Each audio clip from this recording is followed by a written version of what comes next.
नई दिल्ली से एक अहम बयान सामने आया है, जहां दिल्ली के पूर्व उपराज्यपाल नजीब जंग ने मस्जिदों और जुमे की नमाज को लेकर मुस्लिम समाज को सलाह देते हुए आपसी भाईचारे, संवाद और सामाजिक सौहार्द बढ़ाने पर जोर दिया है। नागरिक संगठन सिटीजन्स फॉर फ्रेटर्निटी भारत के एक सम्मेलन में बोलते हुए नजीब जंग ने कहा है कि मस्जिदों को लेकर लोगों के मन में जो दूरी या संकोच है उसे खत्म करने की जरूरत है। उन्होंने कहा है कि मस्जिद भी मंदिर, चर्च और गुरुद्वारे की तरह एक इबादतगाह है और लोगों को इसमें प्रवेश करने से डरना नहीं चाहिए। जंग ने सुझाव दिया है कि मुस्लिम समाज को इफ्तार जैसे आयोजनों में एक समुदाय के लोगों को भी आमंत्रित करना चाहिए ताकि आपसी समझ और विश्वास मजबूत हो सके। उन्होंने कहा है कि जिस तरह सिख समुदाय ने अपने गुरुद्वारों के दरवाजे सभी के लिए खोल रखे हैं, उसी तरह मस्जिदों को लेकर भी सकारात्मक माहौल बनाना जाना चाहिए।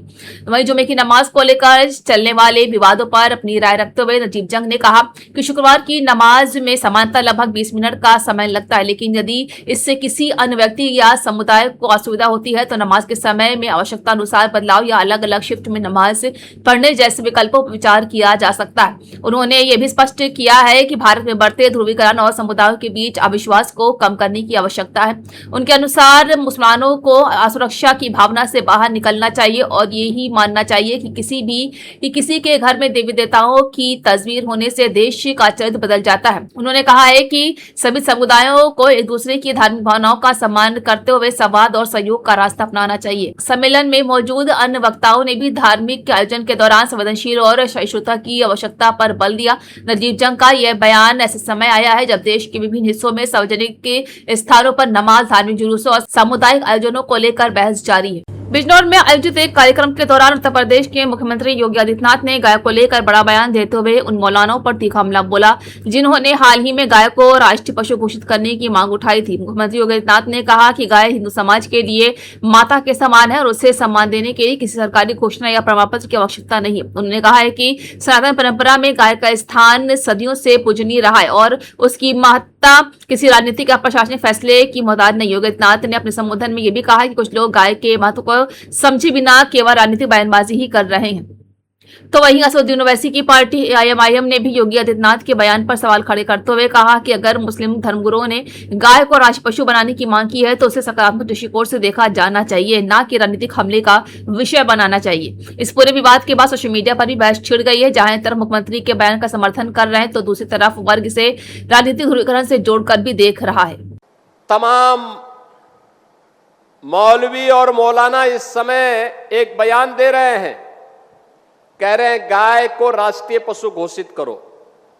अबे हमने कहा कि गौ हमारी माता है, जन्म जन्मांतर का नाता है। दिल्ली के मालवीय नगर में हुए भीषण अग्निकांड ने पूरे देश को झंझोकर रख दिया है। इस हादसे में 21 लोगों की दर्दनाक मौत हो गई है, लेकिन इन मौतों के बीच एक ऐसी कहानी सामने आई है जिसने हर किसी की आंखें नम कर दी है। एक हंसता खेलता परिवार जो अपने बीमार बुजुर्ग पिता से मिलने गुरुग्राम से दिल्ली आया था, कुछ ही घंटों में पूरी तरह तबाह हो गया। अग्रवाल परिवार के 60 सदस्य एक साथ आग की लपटों में घिर गए और जिंदा जल गए। बताया जा रहा है कि परिवार के बुजुर्ग सदस्य साकेत स्थित मैक्स अस्पताल में भर्ती थे और उन्हें देखने के लिए परिवार के लोग दिल्ली पहुंचे थे। किसी ने नहीं सोचा था अपनों का हालचाल लेने आया ये परिवार खुद एक ऐसे हादसे का शिकार हो जाएगा। इसकी कल्पना भी नहीं की जा सकती। होटल के बाहर आज भी एक कार खड़ी है, वही कार जिसमें बैठकर ये परिवार गुरुग्राम से दिल्ली आया था। हादसे के बाद कई लोगों ने उस कार को लावारिस समझा, लेकिन सच्चाई इससे कहीं ज्यादा दर्दनाक है। वो कार उनके मालिक का इंतजार कर रही है, उन लोगों का जो अब कभी वापस नहीं आ पाएंगे। कार की बंद खिड़कियां और उसके आसपास पसरा सन्नाटा उस त्रासदी की गवाही दे रहा है। यहाँ आपको बता दें कि नोएडा से शुक्रवार सुबह एक बड़ी खबर सामने आई, जहां एक बहुमंजिला आवासीय सोसाइटी के फ्लैट में अचानक भीषण आग ने पूरे इलाके में हड़कंप मचा दिया। देखते ही देखते आग की लपटों ने फ्लैट को अपनी चपेट में ले लिया और कुछ ही मिनटों में घना काला धुआं आसमान में फैल गया।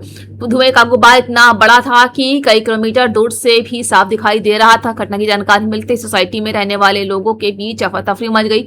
लोग अपने परिवारों को लेकर तेजी से बाहर निकलने लगे, जबकि कई निवासी बालकनी और खिड़कियों से हालात का जायजा लेते नजर आए। वहीं लोगों के अनुसार शुरुआत में लोगों को लगा कि ये मामूली आग है, लेकिन कुछ ही देर में आग ने विकराल रूप धारण कर लिया। आग लगने की सूचना मिलते ही दमकल विभाग की कई गाड़ियां मौके पर पहुंची और राहत एवं बचाव का शुरू कर दिया। फायर कर्मियों ने ऊंची इमारत तक पहुंचने के लिए विशेष उपकरणों का इस्तेमाल किया और घंटों की मशक्कत के बाद आग पर काबू पाने की कोशिश की। वहीं सुरक्षा के मद्देनजर पूरे टावर को खाली करा दिया गया और निवासियों को सुरक्षित स्थानों पर पहुंचाया गया। मिडिल ईस्ट में इस वक्त की सबसे बड़ी खबर सामने आ रही है, जहां कुवैत इंटरनेशनल एयरपोर्ट पर हुए ड्रोन और मिसाइल हमले ने पूरे क्षेत्र को हिलाकर रख दिया है। बुधवार को हुए इस हमले में एक व्यक्ति की मौत हो गई, जबकि 60 से अधिक लोग घायल बताए जा रहे हैं। मृतक की पहचान एक भारतीय नागरिक के रूप में हुई, जिसकी मौत की पुष्टि भारतीय दूतावास ने की है। वही हमले के बाद एयरपोर्ट के एक टर्मिनल को भारी नुकसान पहुंचा है और कुछ समय के लिए उड़ान सेवाएं भी प्रभावित हुई है। इस हमले ने अमेरिका और ईरान के बीच पहले से चल रहे तनाव को और बढ़ा दिया है। कुवैत अधिकारियों ने इस हमले को ईरान से जुड़ी कार्रवाई बताया है, जबकि ईरान ने सीधे तौर पर जिम्मेदारी स्वीकार नहीं की है और अलग अलग दावे किए हैं। तो वही अमेरिकी सैन्य अधिकारियों ने ईरान पर गंभीर आरोप लगाए हैं और इस क्षेत्र स्थिरता के लिए बड़ा खतरा बताया। वहीं लोगों के मुताबिक सुबह एयरपोर्ट परिसर में अचानक जोरदार हमले हुए, जहां कुछ ही सेकंड में धुएं का विशाल गुब्बार आसमान में उड़ता हुआ दिखाई दिया। एयरपोर्ट पर मौजूद यात्रियों में अफरा तफरी मच गई और सुरक्षा एजेंसियों ने तत्काल पूरे इलाके को घेर लिया। सोशल मीडिया पर सामने आई वीडियो में टर्मिनल के पास विस्फोट और लोगों को भागते हुए देखा जा सकता है। सबसे ज्यादा चिंता इस बात की है कि यह हमला ऐसे समय हुआ है जब अमेरिका और ईरान के बीच संघर्ष को रोकने की कोशिश चल रही थी। हाल के महीनों में खाड़ी क्षेत्र में कई सैन्य घटनाएं सामने आई हैं और कुवैत, बहरीन, कतार तथा अन्य देशों की सुरक्षा को लेकर चिंता लगातार बढ़ती जा रही है। विशेषज्ञों का मानना है कि अगर हालात और बिगड़े तो पूरा गल्फ क्षेत्र एक बड़े सैन्य संघर्ष की चपेट में आ सकता है। इस हमले के बाद पूरी दुनिया की नजर अब हॉर्मुज और डब्रूमध पर टिक गई है, जहां वैश्विक तेल आपूर्ति का बड़ा हिस्सा इसी समुद्र मार्ग से गुजरता है। अगर क्षेत्रीय तनाव बढ़ता है और समुद्री रास्ते प्रभावित होते हैं तो अंतर्राष्ट्रीय तेल बाजार में भी भारी उथल पुथल देखने को मिल सकती है। इसके असर से दुनिया भर में पेट्रोल डीजल की कीमतें बढ़ सकती हैं और वैश्विक अर्थव्यवस्था पर दबाव पड़ सकता है।